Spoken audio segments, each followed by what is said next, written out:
Morning. How's everybody doing? Yay. Welcome to the Horsemanship Remark Show. Let's see. It is October 23rd, 2025. I write that in my journal, and I'm still like, oh my God. How is it 2025? And I've had 90 songs stuck in my head. Like, oh my gosh. For instance, some Snoop Dogg, uh, some of these stars that kind of have let me down a little bit over the last little while. But so here's what I'm gonna do. I want to show you guys a little video here. Let's hope that it's in here working. I think when Michael pops on, I'm gonna need to pull this up, so bear with me here. Let's see. I hope Michael's making it. Who's here this morning? I can't see unless you guys comment, so I can't see who's here this morning. I want to show you guys another little cool thing that I have going on. Okay, so thank you everybody that was in the Heart and Soul live yesterday. Here's Michael. Hang on just a second. Or not yesterday, but the day before. We missed Michael because he was on his way back from vacation. And good morning. Here's Michael. I wish this thing wasn't such a pill. How are you this morning, Michael Sprouly? I'm great. How are you? Yeah, pretty good. Good. Pretty good. Did you have a chance to watch the videos I sent you? Singular, yes. Only one came through. Oh, that's sad. Yeah. That's a bummer. I'm I did watch it. And I was wishing there was more than just the first run there. But of which one did I send you? I got the one of Revlon, kind of the first canter, or maybe it wasn't the first, but canter transition that was a little bit more of a leap. Yeah, I actually ended up doing about 6 minutes for you guys at Horsemanship Insider. So I'll put that a little bit later, which I have not done a canter online from the beginning since Rook. Is that correct? Your guess I don't is think so. Anyway, it was sort of it was the very beginnings. But the reason I sent you that one is so that we could talk about the Gary's Corner. Because I want to hear what's going on with you, but Julie definitely requested more discussion on the Gary's Corner. So, and I was asking her, I was like, what else should we say about it? I'm not for sure. She said talk more about the magic about it. So let's see if Julie's here this morning. Yeah, you are here this morning. So get us started somehow, Julie. Jody, good morning. I have the our little brainstorm thing booked in my calendar, so I'm really excited for that. Oh my God, this is so annoying. Amanda, hi. Do we know Amanda? So I don't know, Michael. Here, I want to show you another video that you missed because I thought it would be kind of cool to share this with everybody. So you know how I have been talking about the ballerina, right? So with Chelsea mentioned that came up on Thursday. Yeah. Or whatever day. Yeah. Monday, So Tuesday. Yeah. yeah, what is the most important thing here, you guys? The hand not quite connected but ready. That's right. That's right. The letting go. So here we go. Let's see. Yeah. To me, that's one of the better analogies. Well, that's cool. Right? Like she has to let go and help and let go, for crying out loud, right? As soon as she's on, like, okay, go ahead, Michael. Say what comes to mind for you. And then I have something like that just keeps banging in my head about that. Well, I was just gonna say that's one of the. I mean, Chelsea said you talked about it a bit again on Heart and Soul conversation. When it's um, and I hard. don't know when it was, if it was here or shortly before here. I think at one of your clinics at home, that analogy came to you, somewhere around last year. And I think that's one of the best. Like they need the support to find the middle, but like having to let them do it. Um, yeah, it's kind of a good picture. Like Yeah, I don't know that you could get a better picture, honestly. I would agree. 'Cause it's kind of the epitome of balance, standing on your toes, and like you especially on, yeah, toe. Well, still toes. I guess it's one That's that's true. further down. I have one that and I could put that too, where they're learning to stand. Oh, she's learning to stand on both toes. You know how you have to go each to stay in the middle, and the helper, which is us, you guys. We are not the ballerina. The horse is the ballerina. you know, and just like, here you go, you got it. I mean, it's a little bit probably more familiar analogy, but not near as vivid or rich, is riding a bike. Like you kind of supporting mostly that side to side thing when they're like, oh, and you got to run along behind them, and then kind of the momentum helps and all that. But if they're going to do it, you got to let go, and there's potentially going to be some crashes along the way. Or like I was helping someone with that yesterday. Like just let it go wrong, or the alternative is you maintaining it the whole time. Like you have to let it, give them the opportunity to do it, and let it fall apart. And it is kind of wild. Like I remember hearing those words, or words similar to that, words communicating the same idea, like right at the beginning when I first got onto the like first things like with Pirelli, like early on, is that internship, and but it didn't. I was doing it, but I think the boundaries were so sloppy, or so loose. It just Mm. there wasn't enough support or knowledge how to support. Or knowing Um, where you're going, maybe that's and where part you're going. to me. Timeliness, I think, was a big one. Like doing things on a really loose rein before the horse is sort of lined out, and you don't know how to start a colt really well, or keep a horse centered. I mean, that happens pretty quick. And now, I've helped countless people figure out how to do that, or at least quite a few younger folks that are wanting to start colts, or even folks whose horses aren't really lined out. You say, now go to a loose rein, and the horse is like, oh, because they've been held. So like figuring out what the combination is, I guess, to like how much responsibility can the horse have for you to put the owner or the rider on a loose rein, and then catch single-handedly, or do you have to kind of set your hands wide, and then like helping them understand when they can go bring hand to center and have the horse be responsible but be ready to set their hands wide again. I mean, all of that, like, that wasn't familiar or comfortable to me, and I didn't have anyone walking me through that in a level of detail. To It was just like, let it be wrong, and then let them make the mistake. Well, it's like they're so freaking far afield, or I'm so late.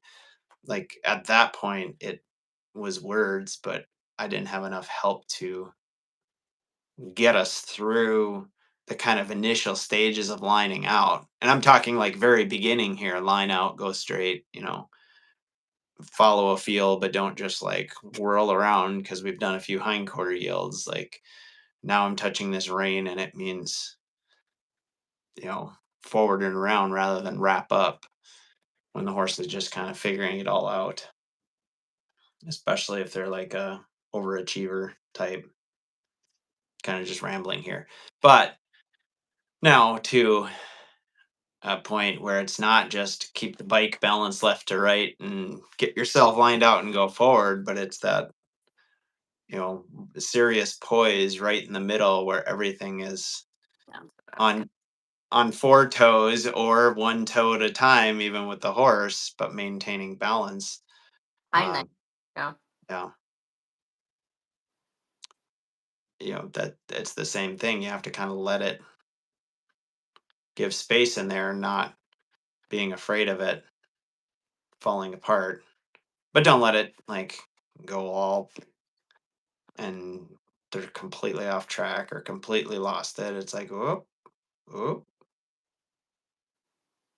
And Yeah. even how your good deal gets lighter, what you might do in terms of support kind of softens up, gets smaller. The rectangle gets more dialed in. The amount of leeway you give them to make a mistake also gets dialed in. They still have the room to do it. And once they're capable of doing it, you don't have to support the rectangle quite as much. But in the process, like I was saying with that colt, they might be bouncing around quite a bit, and there's a lot of sloshing around room, and you're kind of feeling out how much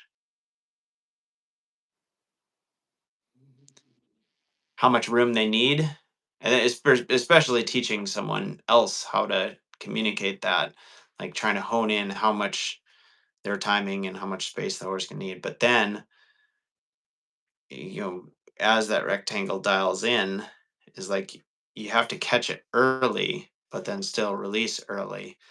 If you catch it too late, the balance is so um, delicate that it might be quite a deal to draw it all back, reconstruct it if you let it go completely splat.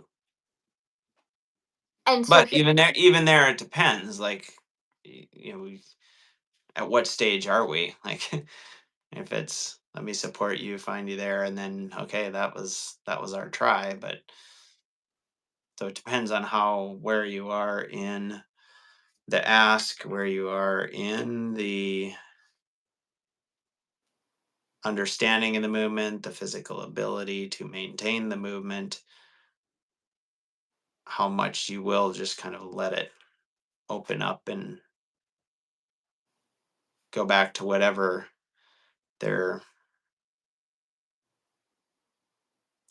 I'm gonna say they're neutral, their status quo, their like what's familiar. yeah, and I don't know. Come up with a better word. There's a word on the tip of my tongue, but I can't think of it. well, you're talking about habit, a Yeah. posture. Yeah, Well, their habit and their current level of coast. yeah, yeah, That's what I was trying to get to. hmm and so a couple things. This is not what I was thinking at the beginning of the show. Say good morning, Eva. Also, question real quick, you guys. Can you see each other's comments in the chat, and can you comment back and forth to each other like we could on Facebook? I'm curious about that. This is part of what I notice when I see that rendering. Um, o- the ballerina, again, you guys, that's the horse. The ballerina is engaged mentally, emotionally, physically. We're not trying to manufacture, like if we were the helper, the teacher as a ballerina. Okay, good, Zach. Good. Lisa, good morning.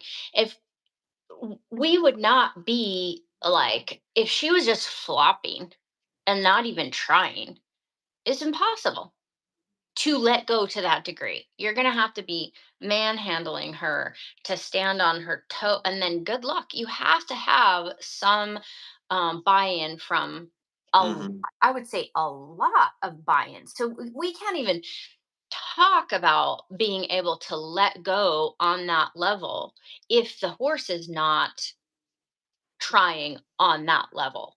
It's a Hmm. lot of concentration. It's a lot Yep. of coordination. It's a lot of being in touch with your body. It's a lot of fluidity, as Linda would say, but also structure and flexibility and all of those things. You can't even begin to think about doing that if they're not bought that in. Jeannie, I was just thinking about you this morning. I'm so glad you're here. Oh no. Oh, good. Here we go. I can see Who the comment, but not sure I can reply. Brenda or Michelle says, I can see comments from others, but can't. Oh, that sucks. You guys will just have to be reading each other's chat and just comment back. I liked it when the guys could do that. I think, I don't know, unless we start getting like 17 people responding and asking more questions. Generally, if you respond to like, yeah, Julie, blah blah blah blah blah, we'll That's fine. know. Yeah. Yeah, That's a good point. Good point. do that. So you see what I'm saying? Is like there's so many. I That picture of the ballerina, exactly like Grok helped me. I had another one other little idea, is that I just wanted to show like that was perfect, her turning like that, but also I was kind of hoping to show the ballerina, you kind of helping her get up onto her toe, letting go, and then letting her fall back onto her heel. She gets up under her toe and then she kind of just loses her balance, and then we try again and let go. But I couldn't, I was in, I did not have enough time to prompt the program to do it quite like that. But here's the thing, that is in my mind all the time. And when that came up for me was in the when I learned the 4/4 yield. And the entire horse is balanced over one leg, which is extremely unique. I can't think of a single other place in terms of a static moment. Well, I mean, we could say that these are in canters, like that moment is in canters, but there's a lot of time you can create where the horse is. And think about it, Michael, the horse, if you have it right, they're just barely touching on the other feet, right? If they're really, really balanced. So 4/4 yield, in case you're listening, and this is not um, familiar to you. So imagine the horse turning on the right hind leg and turning to the left. So there's four different feet in how we describe a 4/4 yield. So the first and important foot is the outside hind leg. So that's the standing leg. The inside hind leg is a sliding foot and it slides around, kind of makes a pentagon usually. And the inside front foot is a reaching foot. The outside front foot is a crossing foot. So it's a very, very compact um horse. And that's the other thing I was thinking about, Michael, in terms of like uh maybe back in the day, let's say in Pirelli land, and I was helping somebody the other day who is from that background too, and she's got so many good things going on with her horse. But that level of compression laterally and longitudinally was just not, as far as I understood it, part of the practice. No. Thusly, you're never going to get to that point. Yeah, I mean, it's interesting to think like, and maybe it's not worth discussing, but it's not necessary to discuss, but where does that come in? Like, I think as Linda moved into dressage land and there was more forward and united arcs I open. still don't think you have the same practice. Yeah, you don't, but I'm kind of going, well, what was the mode of getting it there? And it was different for Pat than it is for Linda, but Do you think they do it? well, I don't know. That's what I'm saying. Like that's still the goal. Not necessarily a 4/4 yield balance over one hind, but how within that, uh, not having that is so critical to how we The reason, stand a horse up. yeah. building engagement without that, I'm not sure I know how each of them would answer the taking it beyond level 4 sort of. Yeah, I suppose different way. Oh, with a cow horse, you have a different way of doing it. With a jumping horse, you have a different way of doing it. With a dressage horse, they have ways to do it, but it's not. And here's, I think, helping some of the girls. Well, and I mean, and let's say you too with Rooster, like when the horse puts themselves back over that hind leg, that is a totally um it's just unique. And when the horse starts to do it for themselves and you helping a little bit, but they're on their way to it, that's where I'm talking.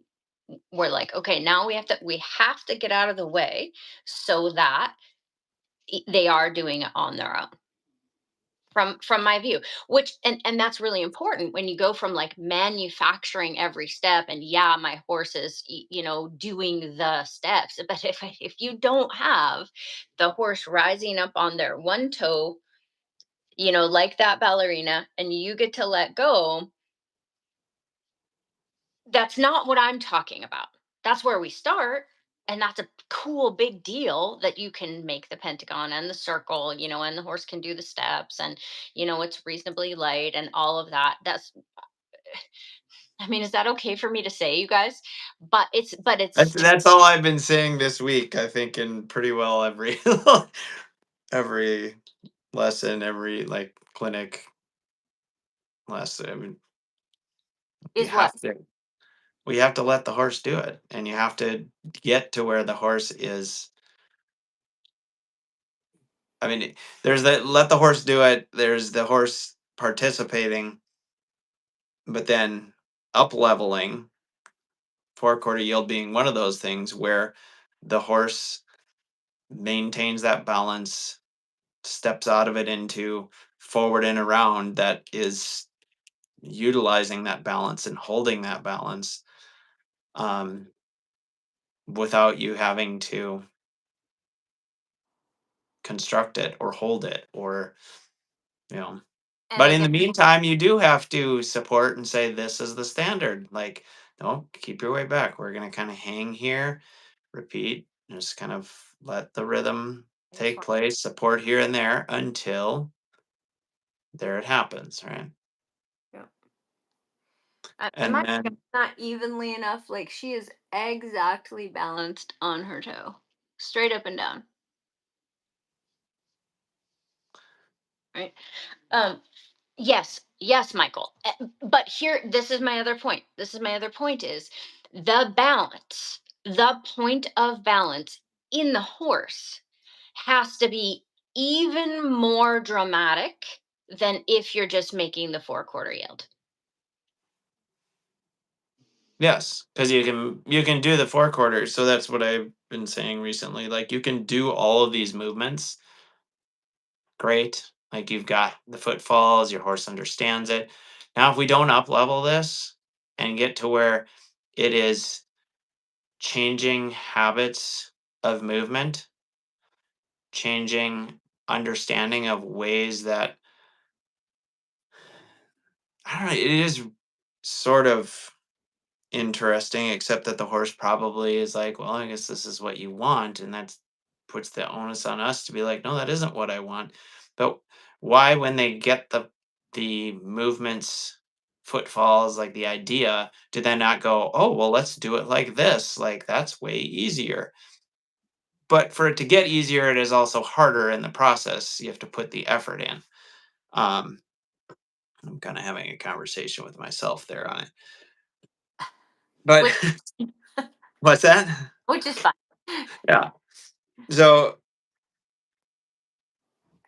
but if the expectation is not more than just we can do the the pattern, the footfalls, you can go in a reasonably united arc.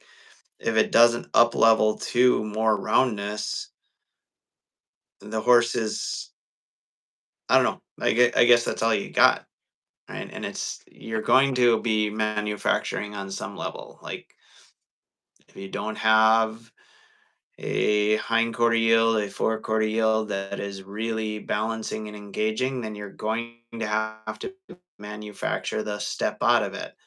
If you into a united arc. If you have that, but you've consistently, habitually let the horse kind of flump out of it and not, you know, maybe push off, but then continue stepping forward at the hind end. If that's not something you're aware of or have your mind on, then that becomes the pattern. Okay, we're all engaged, and now like we maybe take that one step, we push because we're ready to, but it doesn't go any further from there. So if you're not insisting on that or encouraging that or saying, "Let's shoot for that. Let's do a little bit more. Let's If take you this to don't the even next know level." to look for it. What's that? If you don't Yeah, even you don't even know it's possible, you just don't even. and the horse is going, "Well, I don't you don't need any more than this. This is what I'm gonna do." Like, it's a heck of a lot of effort to, march around here like that, to really be engaged, especially when that's not the way I'm habitually going. Um, they're not just gonna happen upon that and offer it up without you evoking that from them in some manner. And that's what I was saying to Susan. Like you just have to say, "Nick, I need more from you.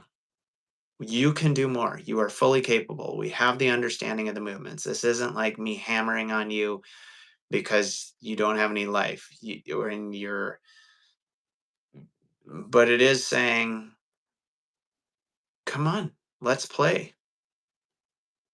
I didn't come to just kick grass and drag my feet across the soccer field. Like I came to win."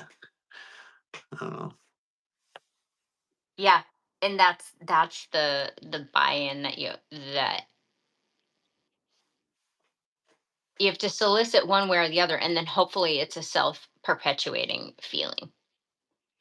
But there is effort that's required. We can go back to the ballerina, and a ballerina that's in training is going to float across the room with a certain posture, like just not because that's just how she's been living her life. But the other thing about the ballerina is that they stretch. They stretch, and they eat right, and all of those things. So, or at least they try to. but point being that when muscles are short, which they naturally will contract, particularly over time, depending on the kind of turnout they have, etc. So the kind of compression that we're talking about and balancing on all the different sides of that ultimate point probably isn't possible. It is possible in moments for a horse, and it is possible at different stages of a horse's athletic life, you know. Um, but over time, we have to attend to the length of the muscles in order to achieve that level of compression, and balance. But that's really the biggest thing, balance, because you can have a lot of compression, I think, without necessarily hunting that singular balance. I'm just saying there's other things that go into soliciting that and having that be something that feels good over time. And one of the things that I think the horse seems to really like is that is complete autonomy. In that moment where you can set them there is the balance in the middle is mentally, emotionally, physically, spiritually a good feeling. And then the cool thing about that is now we can take it to other places too, which should also end up feeling good. But one way or the other, I guess all I'm saying is one way or the other, we have to get the the horse to the ballerina to buy in. Yeah. But like you said, one of the things you have to know that this is even possible. You have to care. This is the other thing I was going to say. Well, so let's say you have to know that it's possible. You have to know where to hunt for it. You have to know that it has value. You have to figure out, you have to maybe completely change your entire way of operating around your horse, in that you're leaving more and more and more up to the horse all the time. Like that could be a biggest thing. Corey's sleeping in this morning, good for her. But she's talking about it all the time. Like that's just not how she did it. Michelle, same with you. Is like when you come from a background where you're manufacturing all the things, like it could just be mind blowing to be like, okay, the goal is to let go, you know.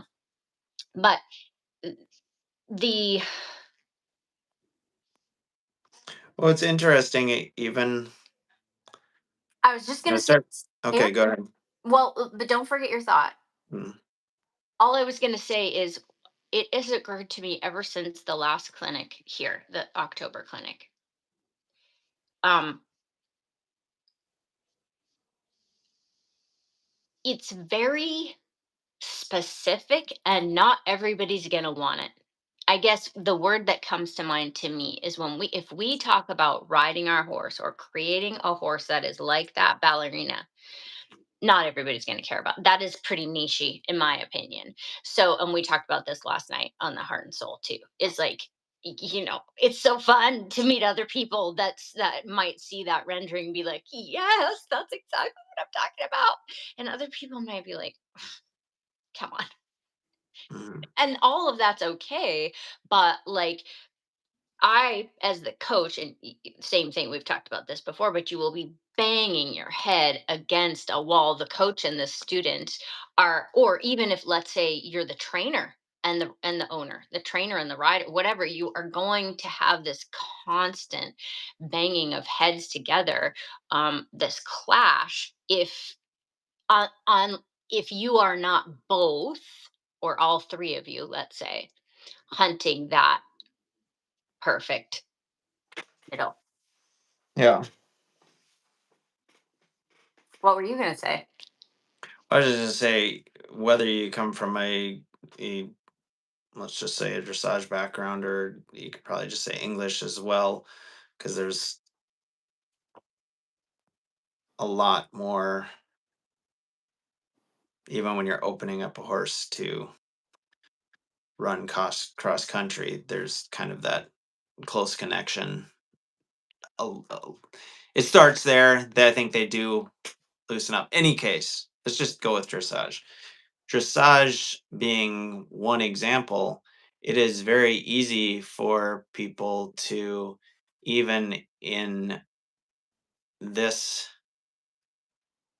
system, if you will, or trying to develop a horse in this manner, to learn how to shape the horse and then micromanage every movement even there. It's maybe not as ingrained and built in terms of patterns and habits, and this is how I've always done it. This is it. But they we, like anyone, can go into it and go, well, I know now how to shape the horse, so I'm gonna like hold that shape, right? So gal I was helping yesterday, she's an inventor, and um she had two horses, similar in some ways, different in others, but um, she's done a little of the groundwork, just bits over the years, but had a reasonable understanding of circle position for hindquarter. I wasn't like teaching her mechanics or anything, even though the groundwork isn't something she does a lot of. But I kind of, I think I did have to remind early on, like, let's reshape and say, bring your mind over here and use a hindquarter yield to do that. And pretty quick, it became, okay, I'm going to kind of keep drifting to the hindquarters and hold this shape by kind of doing a hindquarter yield to maintain a round circle. Like the whole time, you're kind of holding up that hind, or holding that hind leg underneath the horse, if you will. And so she does come from that world. We haven't done anything from the saddle yet, but um, I don't know. It's just a lot of people who have been doing this for a while. It's like, okay, but make sure you're not holding the circle by holding the hind by kind of stepping into the hindquarters. It has to be distinct, otherwise the horse is not doing. First of all, it's kind of muddying the waters. The horse is not going to be crisp because you're kind of not doing one or the other. But so I think it's easy to fall into holding and manufacturing. And I think the reason is sometimes people hesitant to do enough that the horse buys in that this is something you want. Like if there's a little bit of a nagging or they get a change, but and then they release, but it's still kind of nagging because they're not like they're kind of in this pattern of I ask and it doesn't carry, I ask and it doesn't carry, I ask and it doesn't carry. And they need just a little bit more to be like, no, I need you to take ownership here, take responsibility. Um, there's so many reasons, but then it can become okay. I kind of can't get the horse to do it, so I'm just kind of like beholding, or my fixes don't fix enough that the horse begins to do it for themselves.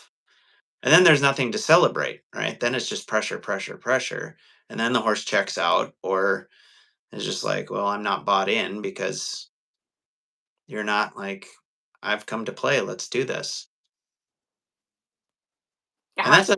it's a weird thing. I mean, there's numerous points. I think I mentioned it last week where as I'm coaching people and teaching, I'm like being pretty emphatic, like, come on, get like step it up, apply a little pressure, like wake your horse up, say we're doing this. And I'm going, I don't think Emma would be saying it emphatically and depending on the person, throwing in some choice words um, to get this to happen. And yet, like, she would shape this up too. And one's not right or the other wrong. I'm not like going, this is not appropriate the way I'm doing it. I'm just kind of thinking about how else it might be communicated to. Because a lot of times for me, it's waking the person up enough to like, no, come on, do something to evoke the horse to do something. If you're kind of in this static, like I'm trying to be quiet and be light to the point where you're afraid to shake the whole scenario up because then the horse might do too much or might kind of leap forward or might kind of scramble a little bit. This time you're trying to make each one of them perfect, right? Like, well, if that's where you're at, you're going to be doing it for the horse the whole time. You have to kind of throw a spark in there, let the flame ignite, and now we have something we can throw logs on rather than just there's a log, okay, I'm going to throw another log on the fire, but there's no fire. you know, my analogies are near as good as yours, but It's not horrible. It's definitely not horrible. I think it speaks to the buy-in, which also makes me think about the way that how do we get to not just, let's say, not just the emotional buy-in, like, oh my gosh, this feels so good, but I mean, sorry to go back to ballet, you guys, but we all know that you have very position one, position two, position three, and then you start going into movements that fit together. So by the time you are attempting to turn on a point shoe, you have a lot of education and practice along the way that will enable you to get to that. And the reason that that's important, when you're thinking that we're heading towards a singular balance like that, the entire way of being as you're practicing your way there, first of all, it's not just random that you can even balance and turn, right? You work your way to that, and Mhm. each one of those pieces needs to have they are intellectual pieces as well as physical pieces, Yeah. right? But and I would just say, if we're heading towards, I guess, and I just have to wait for you guys to tell me if this is a helpful visual for you that crystallizes and clarifies what we're heading towards, because then when you're trying to be too gentle or too soft, it's like, no, because she has to push off to stand up onto the toe. Like, there has to be some effort, and if we don't have any effort or engagement from the horse, it's impossible. So even on either side, I sent Michael just a little clip of Revlon learning to kind of canter online, and she's not that coordinated anyway. She's a big huge baby horse, so the way it looks online is not that different than the way the way it kind of looks when she's totally loose. It's the same, but Mhm. can I show her a little bit more of how to get organized? And I don't want to freak her out and make her feel like it's an emergency, but I also want to work up to an intellectual understanding that this is like we are heading towards a crispness. We are heading towards a certain amount of effort. Mhm. But even you guys will see at Horsemanship Insider, you'll see, like, am I going to swat her and be like, get going? Well, of course not. But if I'm explaining it to her along the way, and it might involve me being like, because at one point she was thinking like just a bigger trot, and then she's leaning more and more on the inside, and it's like I have to be clear enough that it's like that's not it. It's something else. So we have to have the level of all I'm saying is if we know where we're going, then some of that will be more obvious. And what I've been trying, or the other thing that's like I said, thundering around in my mind, and the thing that I love about that, the visual again, as she's turning, it's like, is it not the most ridiculous thing in the context of this example? If the teacher, the helper, the rider was like manhandling her or disrupting her balance at different times trying to make it happen, it's like none of it would work. Or like you're holding her up and turning her, and like worse yet, if we talk about gadgets and ridiculous things like taping up her leg and like, putting things under her arms to make her, it's like none of that is going to work, because the way that she is in space has a flow to it and a softness to it that is required. And I would say, if I think about a lot of sports, it's the same. Even a high jump, like you think of a high jump, like that's a lot of snapping off the ground. Like you have a ton of velocity and then you have to snap off the ground. But there's a place where it's like there is still a flow to it all that cannot be manufactured. So let's just indulge in this one more time here, you guys, because um, again, if you care about this result, which I am acknowledging that not everybody cares about this, I get it. But if you care about this result, you must not manufacture it, because think about disturbing the individual's balance. Do you see what I'm saying? Like, they will not work together. Period. You can't be like, well, I'm going to do it, but it's going to be a different result. You see what I'm saying, Michael? It's like which is what I was thinking originally, like for all these years before. It's like, yeah, but you won't have the quality that you want, you know? But now, as I think about in this context, I'm like, oh, you can't even, it is, you You're not will, gonna get there. yeah, it's like, it's You'll not get something, but you're not gonna get that. exactly. So once again, here we go. Can I, you cannot be messing with her as she's turning.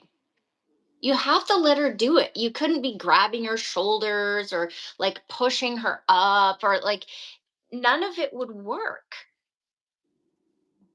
That's an interesting component to me.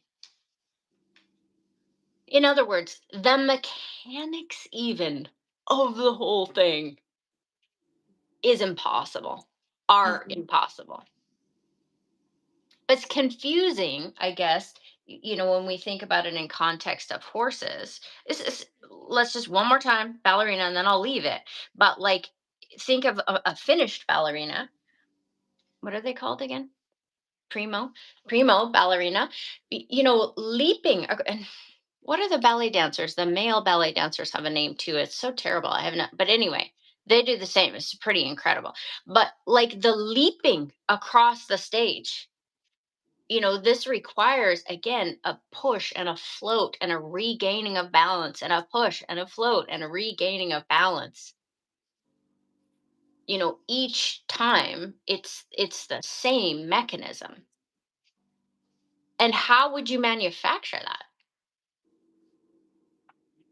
I guess with pulleys and ropes and like, Whips. So I was helping someone recently that their horse was a little jazzed. We were talking about it beforehand. She's saying, she's been in a couple situations, lessons where in hindsight she's like, I should have just said, nope, stop, not not working. Don't like where this is going.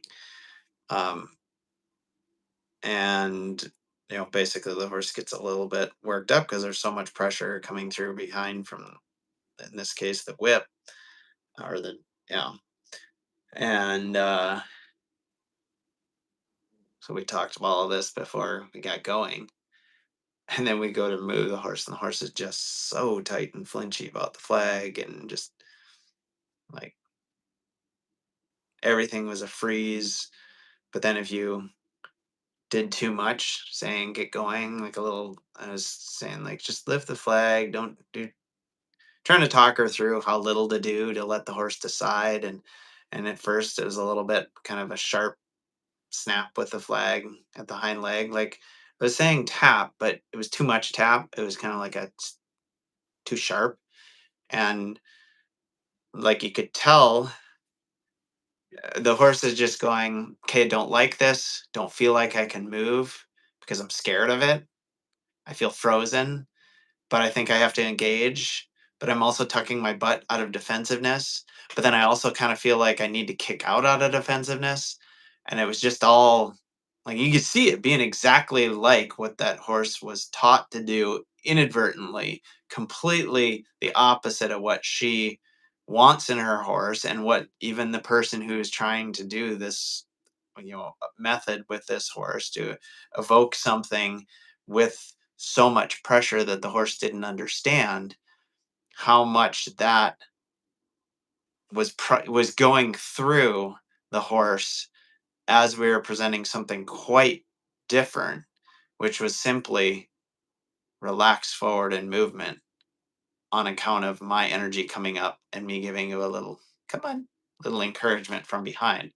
And like it was just a freeze trauma response, using that maybe a little loosely, but not really, right? I mean, it was pretty traumatic for the horse, whatever it had gone through, obviously.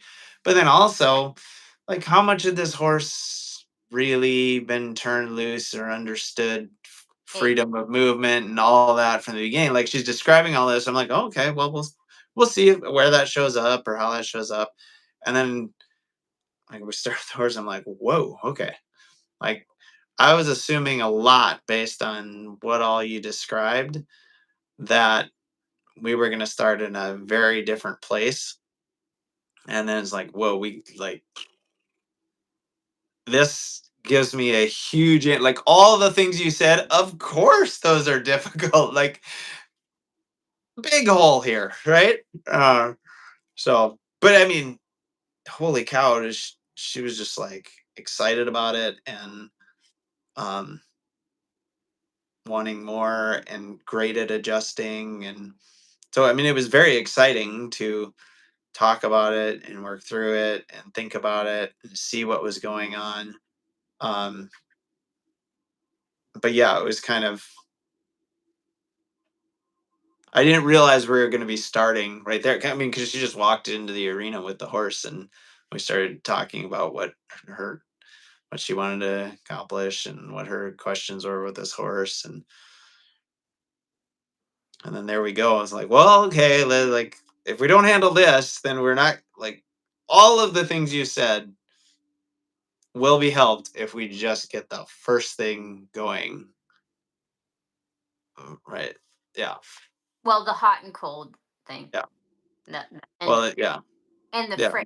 and the horse thinking that that's the scaffolding, let's say, or the culture, or the And context. and the wild thing was like that isn't the culture between her and her horse, right? Like that was something that she clearly is like, I paid for it. I continue to pay for it. Like that was just not what I wanted, right?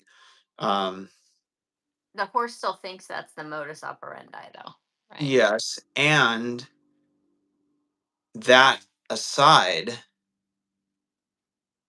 the horse, both horses, very obedient, very willing in the sense that I just want to be okay. I just want to do it right. One a little bit more like, just tell me what to do, and the other like, if I understood, I'd be more than happy to do this, but I'm a little bit like, too much, too much, don't understand. Um, and I mean, holy cow, did she just like want to, like, that was the essence, the absolute essence of what she wanted out of our lessons was how can I have them want to do this more? How can they enjoy doing it and we do it together and them feel better about it? Like that's all she wants, right? But not knowing how to evoke that. I mean, and then like I was excited right off the bat because it's like, yeah, like I'm glad you understand that's the base of this whole thing and that you want help with that. Like that's gonna make it so much easier. To I don't have to like work it around where like now we see like I mentioned someone a while back that I was like, I don't know, I don't see this working because it's like the goals you have that I can tell and the way you want to reach them is just not really thinking at that base level of working with the horse and the horse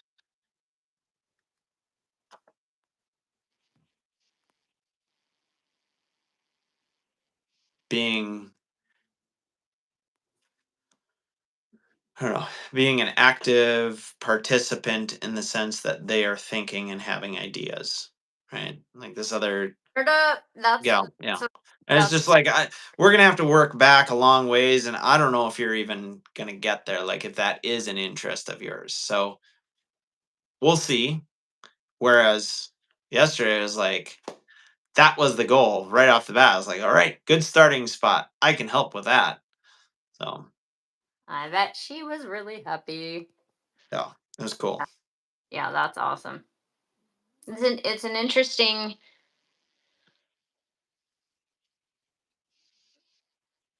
just to be so clear that absolutely without judgment, we can say, okay, there are only a certain amount of people,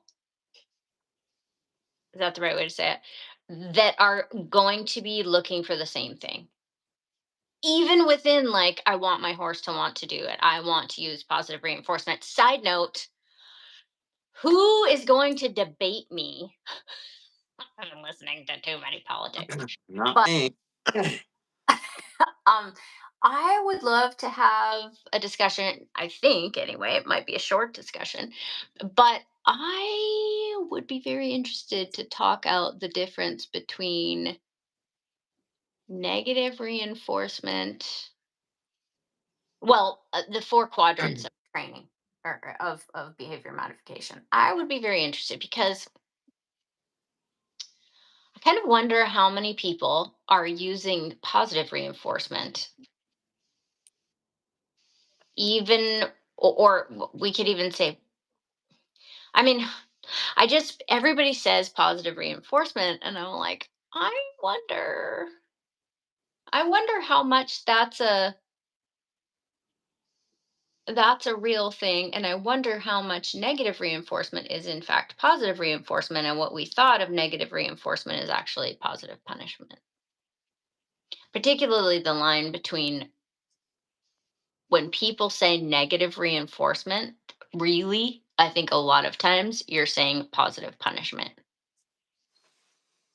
I think. Okay, well, there's a whole back to that conversation that always warps my brain a little bit because I don't think about it on a regular basis in those quadrants. So if we're going to talk about that, we have to give me a minute. And I don't have a minute because I need to go. And we didn't get to Gary's corner really, but fantastic conversation.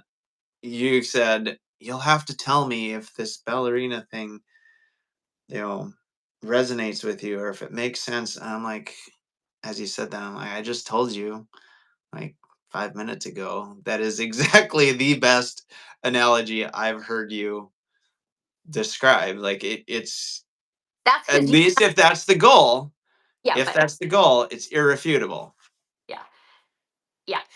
Part of my question is, does that adjust your practice? Does that adjust? And, you know, I would say that I think a lot of time, a lot since I was there in July, of the rooster thing, because you have to move, but you have to get across from the feet doing the movement to the horse doing it, on their own. So that has to cross somehow, or the spark has to ignite there. So you have to get the electrodes, in this to light. And so I think about that a lot, but I'm curious how much that will adjust people's,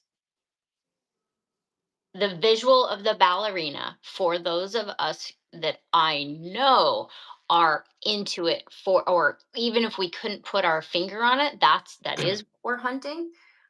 So to me, the hard part is the buy-in, Yeah. right? Like you said right off the bat, without the buy-in, like this is you're kind of hosed because the horse isn't even thinking or trying to find that spot. And so, and yet part of getting the horse to buy in is having that spot, whatever that is at any stage along the way, for the horse to have a spark of thinking towards you, have ideas that are acknowledged and recognized. Like that's the beginning of the balance, is the buy-in, the connection. So to me, I think, or let's just say for me and in my experience helping others, or watching others come along, it's maintaining that buy-in, um,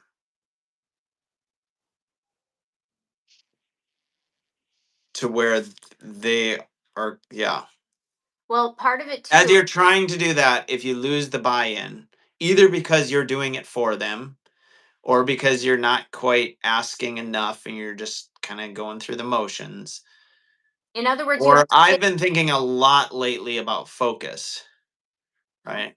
Like helping Levi with math. Like if there's any distraction in the room, like the dog walks across the room, now it's like we got to get you back, like right here. Today you did great, but it's been like I'm really thinking about what do I have to do to set this up that we can succeed here, or myself just riding and I'm thinking about all the myriad of things that I have to do on the farm. It's like I almost have to put blinders on so I can't see anything or anyone, to have the focus to dial in on that level. And then the horse too, like to what degree are they in the rectangle mentally, physically, emotionally? Because if they aren't,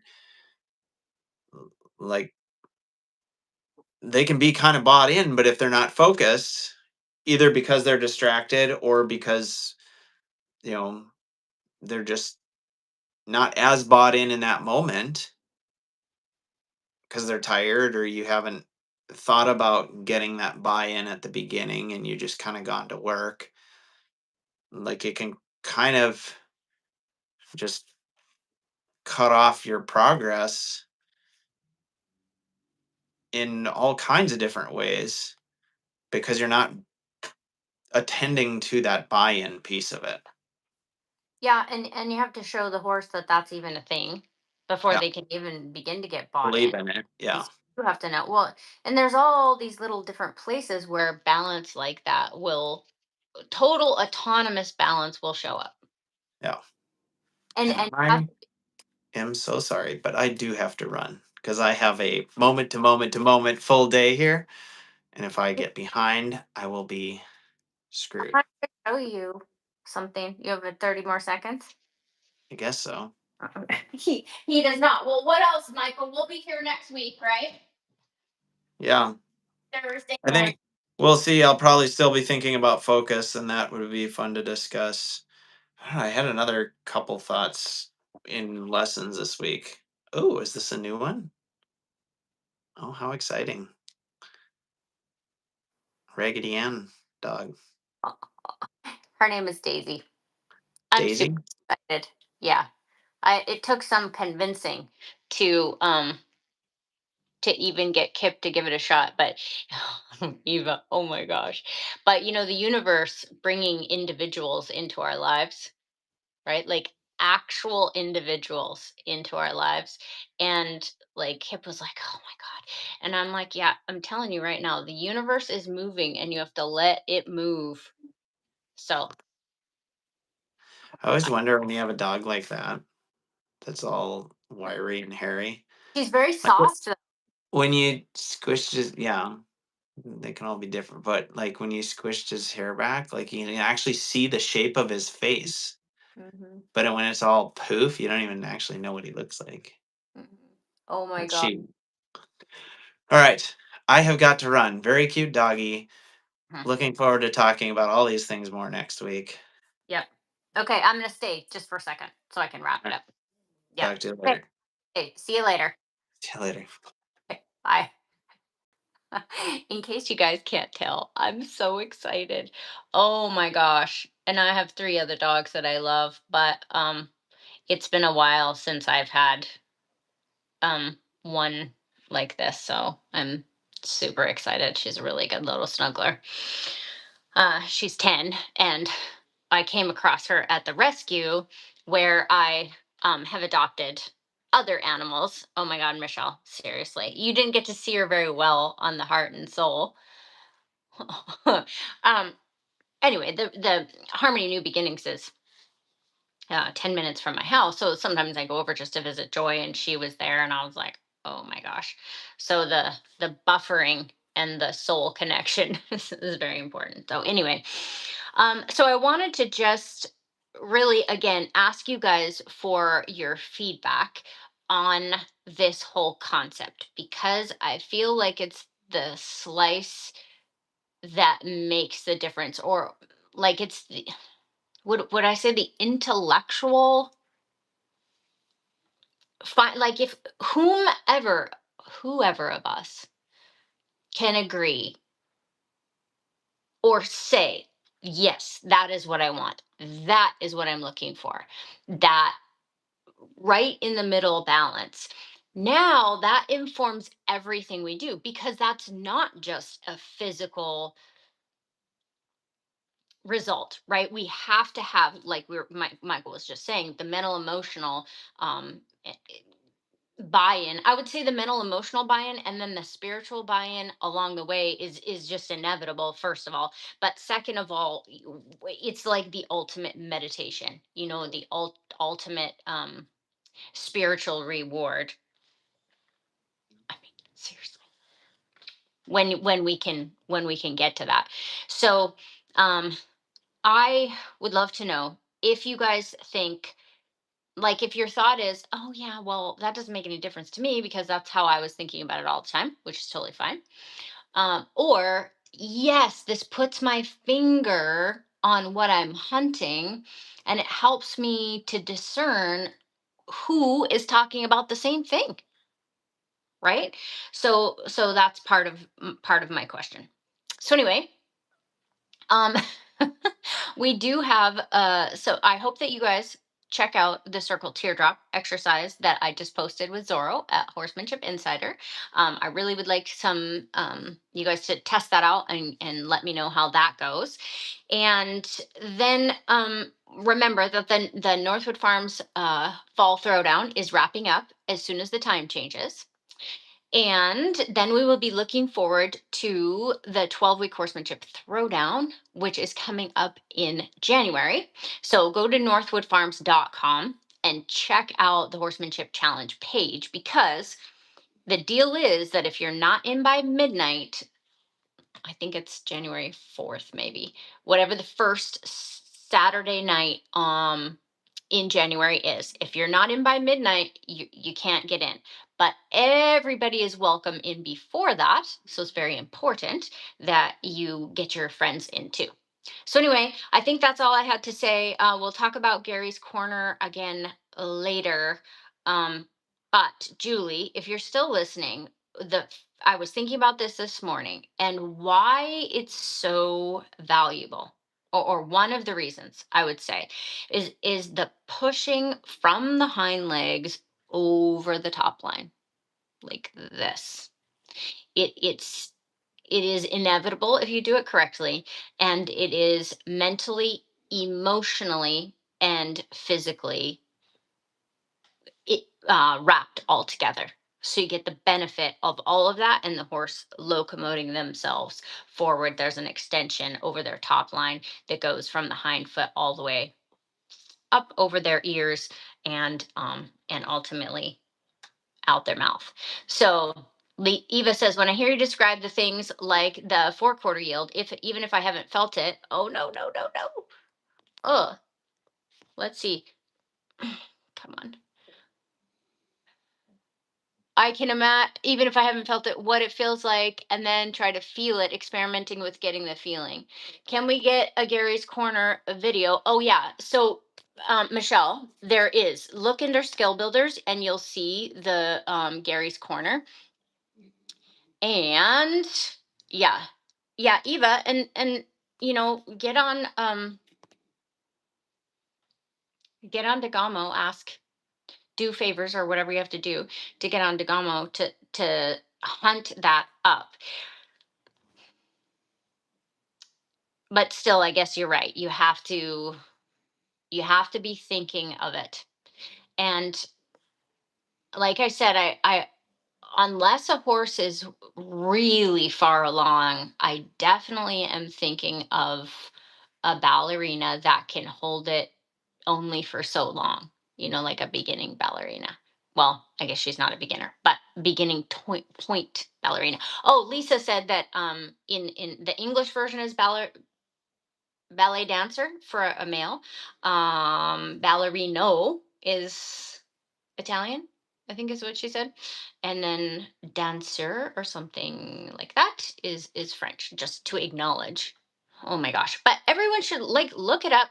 And there's so many videos, you guys, of real life people. The reason I did the rendering via AI is just because I don't want to use somebody else's video in my teaching. But I do recommend you look it up. So anyway, all right, well, that should be it for this week. Michael did have to go, so he's teaching boot camp, so I know a bunch of you guys are there, and I'm super jealous.